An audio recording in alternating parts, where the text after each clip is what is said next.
Amis. Donc, moi, c'est Gabriella, je travaille chez Civimil. On est un cabinet de recrutement spécialisé dans les profils des ex-militaires. Donc, on accompagne les militaires, les sportifs de haut niveau et d'autres types de profils vers la transition professionnelle, c'est-à-dire qu'on les accompagne à partir du moment où ils décident soit de quitter l'armée, soit de quitter leur fonction pour un nouveau job ou le monde civil. On a donc en client les entreprises qui font appel à nous pour pouvoir recruter donc des candidats et parfois on arrive à placer donc des militaires et ou d'autres types de profils.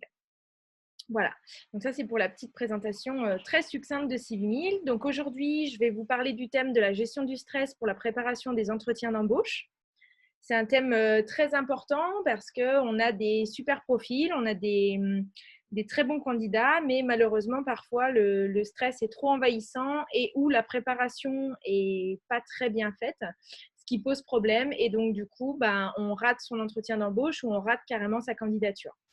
Donc, voilà, donc c'est ce qu'on va voir aujourd'hui et c'est vraiment le thème du jour.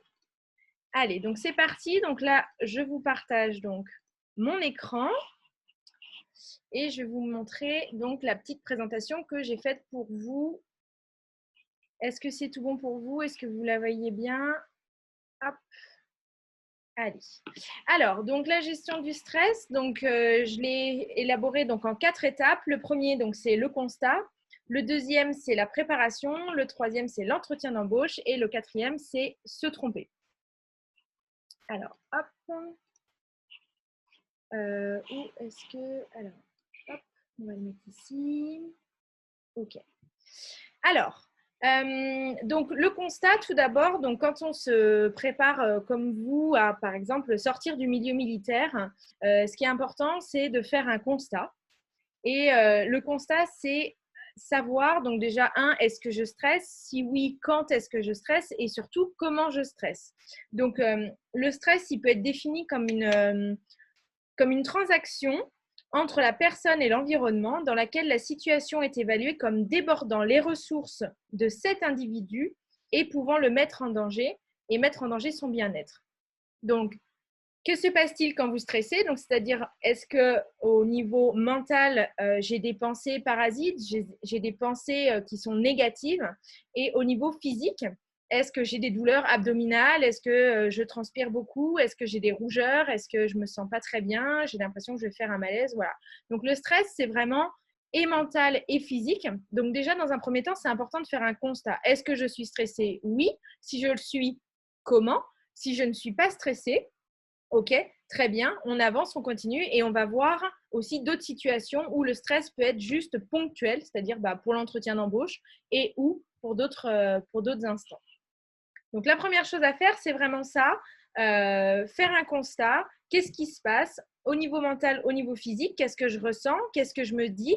Donc, déjà, voilà, quel est le point de départ et surtout à quel moment ça arrive? Alors ensuite, on va donc passer à la préparation, c'est-à-dire que quand on prépare donc, la sortie du monde militaire ou la préparation à des entretiens d'embauche ou tout simplement reprendre une entreprise ou on se lance dans un nouveau projet où on va commencer à postuler et à candidater, ça demande de la préparation. Alors, pour cela, on va se poser d'abord 2 questions qui sont ici. La première, c'est quand le stress arrive, qu'est-ce que je fais? Qu'est-ce que je fais? Est-ce que j'adopte la bonne posture? Est-ce que je vais vers d'autres personnes pour m'aider, pour trouver des solutions? Est-ce que je vais vers des personnes compétentes? Est-ce que je me retourne vers des institutions qui peuvent m'aider? Ou au contraire, est-ce que je me replie plutôt sur moi-même et j'essaye d'aller trouver des informations tout seul? La deuxième question, c'est qu'est-ce que je mets en place? Donc voilà, donc il y a ces situations, ces moments de transition professionnelle, et c'est-à-dire qu'est-ce que je mets en place? Est-ce que je me suis renseignée auprès d'anciens collègues qui, eux, ont quitté le monde militaire et donc du coup, je vais vers eux pour leur demander de l'information? Est-ce que je vais vers des organismes qui sont prévus à cet effet? Est-ce que je me retourne vers d'autres institutions? Enfin voilà, qu'est-ce que je fais? Qu'est-ce que je mets en place pour ma transition professionnelle? Pour la préparation des entretiens d'embauche, pour la rédaction de mon CV, pour ma lettre de motivation. Donc ça, c'est important déjà d'observer ce que vous avez fait. ce qui est important aussi de se dire, c'est est-ce que c'est bien de le faire tout seul? Je pense que pour certaines choses, oui, c'est bien de commencer à le faire tout seul. Mais par contre, c'est important de demander de l'aide et aussi de demander de donner de l'information aux personnes qui vraiment sont éventuellement compétentes dans le domaine. Alors, ensuite, on va parler donc des objectifs. Définir des objectifs. Alors, c'est super important donc de définir des objectifs. Pourquoi? Parce que si on ne se définit pas des objectifs clairs et précis, on ne sait pas où on va. Pour des personnes qui sont issues du milieu militaire, souvent, ça leur parle vraiment parce que quand on va se préparer pour une mission, on n'y va pas comme ça, juste avec son treillis. On se prépare, on s'organise, on s'entraîne et on prépare un plan. C'est la même chose pour la transition professionnelle et c'est exactement la même chose quand on a des souhaits, quand il y a des choses qu'on veut mettre en place. Donc, pour nous, la transition professionnelle et l'élaboration des CV, des lettres de motivation, des candidatures qu'on va déposer et également des entretiens d'embauche, ça va être important de définir des grandes dates et des grands moments. Pour cela, je vous ai mis donc 3 étoiles. Donc, la plus grosse, c'est vraiment l'objectif principal. C'est par exemple se dire, OK, mon objectif, c'est d'être embauché dans une boîte, par exemple, en avril 2021. C'est vraiment mon objectif. Pour ça, pour être embauché en avril 2021, il va falloir que je fasse ça, ça, ça, ça et ça avant. D'accord? Donc, c'est vraiment se donner des sous-objectifs, c'est primordial. Donc, pour ça, on a un gros objectif, on va dire donc avril 2021. Et en attendant, on va se donner 2 sous-objectifs. Donc, par exemple, on va se donner fin janvier et on va se donner fin décembre, par exemple. Entre-temps, il faudra qu'on ait postulé à X annonces, il faudra qu'on ait pris un rendez-vous peut-être avec le cabinet de recrutement Civimil pour avoir des informations sur les recrutements. Peut-être que ce sera de demander des conseils à quelqu'un d'autre. Enfin voilà, il y a tout un parcours qui doit s'organiser pour pouvoir réussir à atteindre cet objectif. Donc, la priorité, c'est je définis mon objectif, quand est-ce que je veux rentrer dans une entreprise, comment je veux m'organiser. Avant, il y aura des entretiens d'embauche. Donc, il faut que je sois prêt, il faut que mon CV soit prêt, il faut que ma lettre de motivation soit prête. Donc, je me définis aussi 2 grands sous-objectifs. C'est-à-dire qu'il faut qu'à telle date, j'ai postulé, par exemple, 10 fois et à telle date, il faut que j'ai postulé déjà 20 fois, par exemple. Voilà, se donner des chiffres. Il faut que ça soit quantifiable et qu'on puisse mesurer aussi les effets. Donc, se donner des objectifs, c'est primordial. Ensuite, il y a la programmation. Donc, dans la programmation, donc, on va définir ces points d'amélioration. C'est-à-dire que vous avez, vous, déjà des compétences, des qualités. Mais ce qui va se passer, c'est 2 questions qu'on va se poser. C'est qu'est-ce que je ne sais pas faire et qu'est-ce que je maîtrise mal? Pourquoi on va se poser ces questions? C'est parce qu'on va parfois être confronté à des choses qu'on ne maîtrise pas ou qu'on ne sait pas faire. Donc, dès maintenant, il va falloir les noter, il va falloir se poser ces questions pour ensuite réfléchir à des solutions possibles et ou des exercices à réaliser. C'est-à-dire, j'ai un problème, donc je cherche des solutions. J'ai des lacunes, donc je cherche des choses à faire pour y faire face, pour pallier justement ces lacunes. Voilà, donc ça, c'est vraiment le 2e point qui est super important. C'est-à-dire qu'on va relever ce qu'on ne sait pas faire, ce qu'on ne maîtrise pas, et on va essayer de réfléchir à des solutions possibles et ou à des exercices et ou à des choses envisageables. Pour ça, nous, on est là également pour vous accompagner, pour réfléchir avec vous également par rapport à ces lacunes et par rapport à ces choses que vous maîtrisez peut-être pas encore. Voilà, mais ça, c'est une étape très importante dans la transition professionnelle. C'est vraiment les 2 points qui sont fondamentaux parce que souvent, on a des personnes qui se lancent directement sur le marché du travail et où ça prend beaucoup de temps et où c'est parfois laborieux parce qu'il n'y a pas eu de préparation en amont. Voilà, donc ça, c'est vraiment très important. Ensuite, on va parler donc des entretiens d'embauche. Alors, les entretiens d'embauche, vous pourrez aller voir donc sur notre page YouTube, on a déjà fait donc un webinaire sur les entretiens. Donc, vous pourrez le regarder en support supplémentaire. Mais concernant la préparation des entretiens d'embauche, c'est également très important d'aller se documenter. Donc, déjà sur Internet, il y a beaucoup de choses concernant la préparation des entretiens. Parce qu'un entretien, on n'y va pas au petit bonheur la chance. On n'y va pas juste en pensant qu'on a des compétences et qu'on va pouvoir être embauché. Ça se prépare parce que souvent, il y a du monde aussi sur le poste. Voilà. Du coup, il y a de la demande aussi en face. Donc, quand vous avez, par exemple, réussi à convaincre avec votre CV, votre lettre de motivation, on va se poser également ensuite la question comment je vais réussir à convaincre aussi en entretien d'embauche. Parce que ce n'est pas le tout d'avoir un super CV, une super lettre de motivation, mais si on ne réussit pas l'entretien d'embauche, ça ne sert à rien. Donc, l'entretien, ça se prépare. Il y a des points très importants que nous reverrons dans une prochaine vidéo plus précise sur l'entretien d'embauche. Mais voilà, il faut déjà partir en se disant, OK, je vais préparer ma transition professionnelle, mais pour ça, il faut que je me définisse des objectifs. Pour ça, il faut que je soulève quelles sont les lacunes que j'ai pour rentrer dans le monde civil. Et en 3, il faut que je puisse déjà me préparer aux entretiens d'embauche. Donc, pour ça, concernant la préparation des entretiens d'embauche, on va parler du stress, parce que c'est le thème d'aujourd'hui, pour préparer justement les entretiens d'embauche. Donc, une fois qu'on a identifié notre stress, est-ce que j'ai des pensées parasites? Est-ce que j'ai peur? Est-ce que je doute? Est-ce que je n'arrive pas à me convaincre? Est-ce que je n'arrive pas à me motiver? Est-ce que je suis tout barbouillé? Est-ce que j'ai mal au ventre? Est-ce que j'ai des nausées? Voilà, comment le stress, je le vis.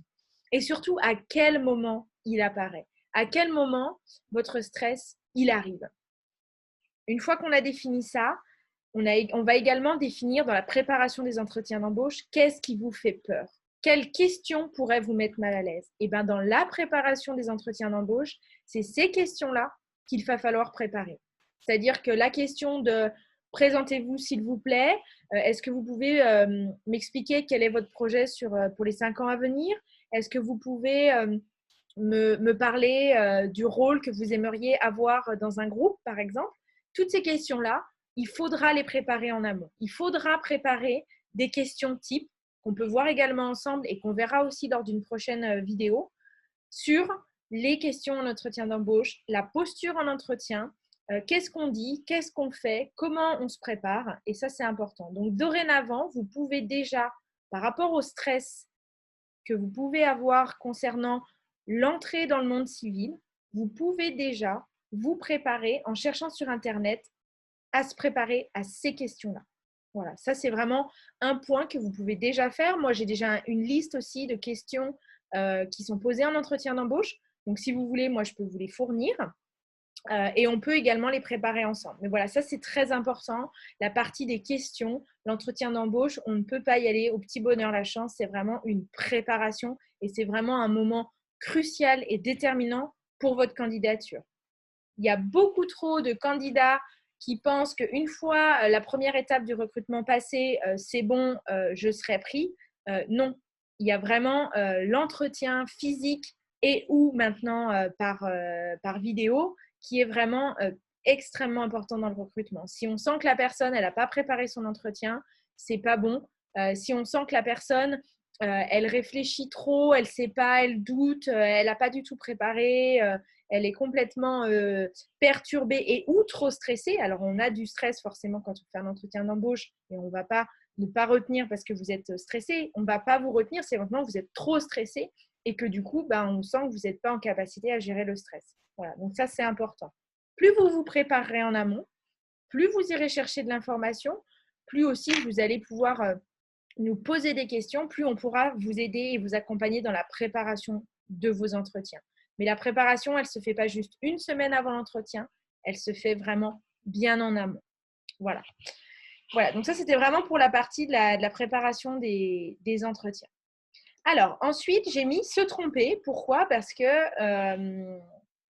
je rencontre pas mal de candidats, de sportifs de haut niveau qui ont vraiment pas pris cette habitude d'apprendre à perdre, d'apprendre à échouer ou d'apprendre à se tromper. Et ça, c'est primordial. Si vous voulez arriver plus serein pour ce passage de vie qui est une transition, quand vous vivez une transition professionnelle, il faut être en capacité de se dire, OK, je vais peut-être me tromper, je vais peut-être échouer, je vais peut-être perdre des choses, mais je vais aussi surtout apprendre beaucoup de choses. Voilà. Donc, dans cette partie-là, je vais vraiment vous inciter à voir le côté positif de l'échec, à voir le côté positif du fait de ne pas réussir vos premiers entretiens d'embauche. Il y aura peut-être 3 entretiens que vous allez passer qui seront laborieux, où vous allez vraiment pas réussir, où ça ne va pas fonctionner. Et bien pour ça, quand ça va arriver, je vais vous demander d'essayer de créer un bilan constructif. Alors un bilan constructif, c'est-à-dire je fais un bilan de mon entretien, de ma préparation. Et quand je dis constructif, c'est-à-dire que ce n'est pas juste « Ah, j'ai été trop nul, c'est foutu, c'est fini ». Alors ça, ce n'est pas du tout un bilan, d'accord? Un bilan constructif, c'est qu'est-ce que j'ai réussi? Il y a forcément des choses que vous aurez réussi. Qu'est-ce que je n'ai pas réussi? C'est la deuxième partie. Et la troisième partie, c'est qu'est-ce que je peux mettre en place dès maintenant pour que les parties non réussies n'arrivent plus? Et là, on a un vrai bilan. Et là, on est déjà dans le apprendre à perdre, dans le apprendre à échouer et apprendre à se tromper. Et en fait, plus vous allez raisonner comme ça, plus aussi également, j'ai noté de la gratitude, plus vous aurez de la gratitude envers vous, plus les échecs et les choses que vous ne réussirez pas vous impacteront beaucoup moins. Et ça, c'est primordial parce que si vous voulez réussir, si vous voulez avancer malgré les difficultés de la transition professionnelle, c'est quelque chose que vous devez apprivoiser. On doit être capable d'apprivoiser cette peur de perdre, cette peur d'échouer. Donc ça, c'est pareil. Également, on en reparlera parce que c'est un thème qui est essentiel pour moi, de savoir perdre et de savoir se tromper. Est-ce qu'on essaye de l'enlever complètement de notre société? Il ne faudrait surtout pas perdre, surtout pas se tromper, surtout pas échouer. Mais au contraire, il faut savoir surtout créer un bilan constructif, évaluer de manière positive ce qu'on a fait, trouver également des solutions et aussi avoir de la gratitude envers nous-mêmes pour avancer. Et c'est ce qui vous permettra d'avancer dans cette période de transition professionnelle pour réussir à rentrer dans le monde civil, à quitter le monde des sportifs de haut niveau et à rentrer tout simplement dans le monde aussi civil et ou dans une boîte, dans une entreprise, de faire de changer de métier. C'est cette attitude-là qui vous permettra de vous accompagner dans la suite de votre projet professionnel. Voilà, donc en tout cas, voilà, comme on le dit à chaque fois, les webinaires, c'est assez court, c'est rapide, mais ça se veut, en tout cas, pouvoir donner déjà des tips pour vous aider et vous accompagner. Bien évidemment, il y aura d'autres vidéos, il y aura d'autres contenus. Déjà, si vous adoptez vraiment ces 4 premiers steps, faire le constat, se préparer l'entretien d'embauche et apprendre à se tromper, déjà, vous êtes déjà dans une bonne dynamique qui vous permet d'aller vers l'avant et aussi de mieux vivre cette période de vie. Voilà, je vous laisse mon email, donc gabriela.bouteloup.ex@civimil.fr. Vous pouvez également donc nous retrouver sur Facebook, sur LinkedIn, sur notre site web, mais également avec nos boîtes mail. N'hésitez pas en tout cas à nous poser vos questions. On accompagne déjà beaucoup de candidats, des ex-militaires, mais également des militaires encore en service, des sportifs, tout type de profil. Donc voilà, vraiment n'hésitez pas à nous écrire, à nous appeler pour qu'on puisse répondre à toutes vos questions et ou vous proposer des webinaires qui soient vraiment en phase avec vos questions. Voilà.